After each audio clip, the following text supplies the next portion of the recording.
வாழ்க நலத்துடன் welcome to நன்றி நிவர் சமையல் யூடியூப் சேனல். இன்றைக்கி நம்ம என்ன ரெசிபி பார்க்க போகிறோம் அப்படின்னா இனிப்பு பணியாரம் தாங்க பார்க்க போகிறோம். ஒரே மாவில் வந்து 2 பணியாரங்க, இனிப்பு பணியாரம் கார பணியாரம் பார்க்க போகிறோம். இனிப்பு பணியாரம்னு சொல்லி ஸ்கிப் பண்ணிட்டு போயிடாதீங்க. இனிப்பு பணியாரம் வந்து இந்த மாதிரி செஞ்சு கொடுத்தீங்க அப்படின்னா வந்து இப்போ இருக்க வெயில் காலத்துக்கு வந்து உடம்புக்கு வந்து ரொம்ப நல்லதுங்க. உடல் சுட்டி ரொம்ப தணிக்கும், வயிற்றுக்கும் ரொம்ப நல்லது. ஸோ இனிப்பு பணியாரம் வந்து இந்த மாதிரி நீங்கள் செஞ்சுருக்கீங்க என்னன்னு தெரியாது. நான் இது ஒரு மெத்தடில் பண்ணீங்க, செம்ம டேஸ்ட்டாகவும் செம்ம ஹெல்த்திங்க. சரி வாங்க அது எப்படி பண்ணாலும் பார்க்கலாம். அதுக்கு முன்னாடி வந்து இந்த இனிப்பு பணியாரம் பண்ணுறதுக்கு கார பணியாரம்லாம் பண்ணுறதுக்கு வந்து நம்ம இட்லி மாவு தோசை மாவெல்லாம் எடுத்து வச்சுப்போம் பார்த்திங்கன்னா, அதை வந்து 2 கிண்ணத்தில் இந்த மாதிரி தனித்தனியாக எடுத்து வச்சுக்கோங்க. இனிப்பு பணியாரத்துக்கு தனியாக, கார பணியாரத்துக்கு தனியாக. இந்த 2 கிண்ணம் அளவு பார்த்திங்கன்னா வந்து ஒரு 4 பேர் தாராளமாக சாப்பிட்லாங்க. அதுக்கு பணியாரம் பண்ணுறதுக்கு முன்னாடி நான் தேங்காய் பாலும் கேரட்டும் துருவி வச்சுட்டேங்க.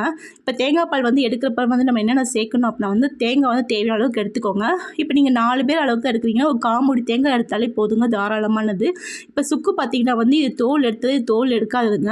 ஸோ சுக்கு வந்து இந்த அளவுக்கு போட்டால் போதும். அதை எடுக்க போது தோல் வந்து மேலே வந்து நம்ம வந்து கத்தி வச்சு நம்ம லைட்டாக சீவிட்டாலும் அந்த தோலெல்லாம் போயிருங்க. ஒரு தட்டிட்டு நீங்கள் மிக்ஸியில் போட்டுக்கோங்க. ஒரு 5 ஏலக்காய் போட்டுக்கோங்க. 3லேருந்து 5 ஏலக்காய் நீங்கள் போட்டுக்கலாம் உங்கள் ஃப்ளேவர் தகுந்தாப்பில். அதுக்கப்புறம் வந்து கொஞ்சம் வந்து மிளகு சேர்த்துக்கோங்க.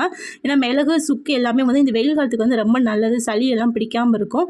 அதெல்லாம் போட்டுட்டு நல்லா வந்து தண்ணி விட்டு கொஞ்சமாக தண்ணி விட்டு நல்லா அரைச்சி வச்சுக்கோங்க. ஒரு 2லேருந்து 3 தடவை எடுத்தாலே நமக்கு தாராளமான தேங்காய் பால் வந்து நமக்கு கிடைக்குங்க. 4 பேருக்கு தகுந்தாப்பில் தேங்காய் பால் வந்து நல்லா கிடைக்கும். ஸோ நல்லா இந்த மாதிரி நல்லா பிழிஞ்சிட்டு நல்லா தேங்காய் பால் வந்து நல்லா கெட்டியாகவே எடுத்து வச்சுக்கோங்க. ஸோ எடுத்து வச்சுட்டோம் அப்படின்னா வந்து நம்ம பணியாரம் சுட்டுட்டு அதுக்கப்புறம் அதில் போட்டதுக்கு வந்து ஈஸியாக இருக்கும். ஸோ பணியாரம் பண்ணுறதுக்கு முன்னாடி இந்த வேலைகளாக நீங்கள் பார்த்துட்டிங்கன்னா அடுத்த வேலையெல்லாம் வந்து நம்ம பணியாரம் பண்ணுறப்பே வந்து நம்ம அடுத்தது நம்ம பார்த்துக்கலாங்க.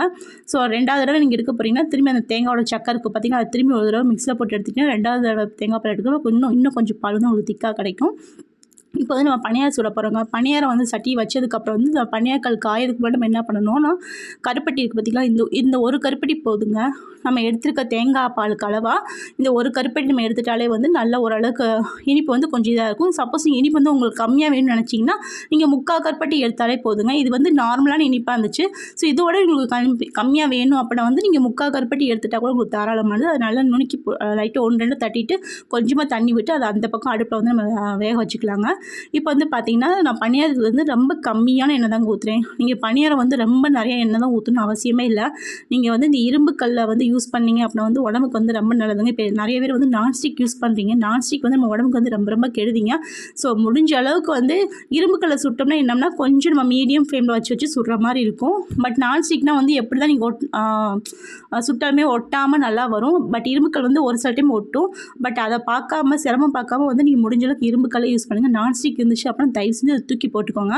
அதே மாதிரி பன்னீர் சொல்லுக்கு கொஞ்சமாக இந்த மாதிரி எண்ணெய் ஊற்றினாலே போதுங்க. அதுவும் இந்த மாதிரி கண்டில் எண்ணெய் ஊற்றுறப்ப வந்து பார்த்திங்கன்னா அப்படி நம்ம சப்போஸ் எக்ஸ்ட்ரா எண்ணெய் ஊற்றினா கூட நம்ம எடுத்துக்க முடியும். ஸோ இந்த மாதிரி ஊற்றி வச்சுட்டு இப்போ இந்த பணியாரம் வேகிறதுக்குள்ள நம்ம என்ன பண்ணலாம் அப்படின்னா வந்து ஒரு வெங்காயம், அந்த மீடியம் சைஸ் வெங்காயம் எடுத்துகிட்டு நம்ம நறுக்கி வச்சுட்டு கொஞ்சம் கொத்தமல்லி தழை எல்லாத்தையும் நறுக்கி வச்சுட்டிங்க அப்படின்னா வந்து அடுத்து கார பணியாரத்துக்கு பண்ணுறதுக்கு வந்து நம்ம ரெடி ஆயிருங்க. ஸோ சைமல்டேனியஸாக அந்த பக்கமும் நம்ம வந்து கருப்பட்டி வந்து ரெடி ஆகிட்டு இருக்குது. ஸோ கருப்பட்டி வந்து பாக ஆனதுக்கப்புறம் வந்து கொஞ்சம் ஆற வச்சதுக்கப்புறம் தாங்க நம்ம தேங்காய் பாலில் வந்து ஊற்றணும். ஏன்னா வந்து ஒரு சில டைம் வந்து நம்ம அப்படியே சூடோடு ஊற்றிட்டோம் அப்படின்னா வந்து ஒரு மாதிரி தேங்காய் பால் வந்து லைட்டாக தெரிஞ்ச மாதிரி ஆயிரும். பட் சாப்பிட்லாம், பட் ஒரு சிலருக்கு அது சாப்பிட்றதுக்கு வந்து ஒரு மாதிரி இருக்கும். ஸோ வந்து என்ன பண்ண போகிறேன்னா இந்த கருப்பட்டி வந்து இப்போ பாக ஆயிடுச்சு பார்த்திங்கன்னா, இது இன்னொரு கிண்ணத்தில் வந்து நல்லா வடிகட்டி எடுத்து வச்சுக்கலாங்க. கொஞ்சம் ஆறுனதுக்கு அப்புறம் வந்து நம்ம வந்து 2யும் ஒன்றா சேர்த்து நம்ம போட்டுக்கலாம். அதுக்கு முன்னாடி வந்து நம்ம சேனலை வந்து நீங்கள் லைக் பண்ணலாம், ஷேர் பண்ணலாம், சப்ஸ்கிரைப் பண்ணலாம். ஒரு சின்ன லைக்கும் ஷேரும் சப்ஸ்கிரைப்பும் பண்ணிடுங்க. நீங்கள் பண்ணுற ஒவ்வொரு சின்ன லைக்கும் ஷேரும் சப்ஸ்கிரைப்பும் எனக்கு அவ்வளோ சந்தோஷத்தையும் மோட்டிவேஷன் கொடுக்குங்க. நம்மள மாதிரி சின்ன சின்ன யூடியூப் சேனல் மக்கள் பார்க்குறாங்க அப்படின்னு எனக்கு ஒரு சந்தோஷம் இருக்குங்க. ஸோ முடிஞ்ச ஒரு சின்ன லைக்கும் ஷேரும் சப்ஸ்கிரைப்பும் பண்ணிடுங்க. இப்போ பார்த்தீங்கன்னா ஒரு செட்டு பன்னீரை வந்து எடுத்தாச்சுங்க. ஸோ அடுத்த செட்டு பன்னீரை வந்து ஊற்றி வச்சுக்கோங்க. பன்னீர் ஊற்றுறப்ப வந்து இன்னொரு முக்கியமான விஷயம் அப்படின்னா எப்பவுமே ஃபுல் ஃப்ளேமில் வைக்கக்கூடாதுங்க, மீடியம் ஃப்ளேமில் தான் வைக்கணும். அப்போ தான் பன்னீரை வந்து நல்லா வெந்து வருங்க. நம்ம கலரும் வந்து தீயாமல் கொஞ்சம் நல்லா அழகாக வரும். ஸோ மீடியம் ஃப்ளேமில் வச்சுக்கோங்க. பன்னீரை வந்து அடுத்து வந்து நம்ம வேகிறதுக்கு கொஞ்சம் லேட்டாகும் பார்த்திங்கன்னா, அதுக்கப்புறம் வந்து நம்ம அடுத்தடுத்த வேலைகளை பார்த்தோம்னா நமக்கு ஈஸியாக இருக்குங்க. இப்போ நம்ம கருப்பட்டி வந்து பாகு பண்ணி அதை வடிகட்டி வச்சாச்சு. அதுக்கப்புறம் வந்து கார பணியத்துக்கு வந்து ரெடி பண்ண போகிறோங்க.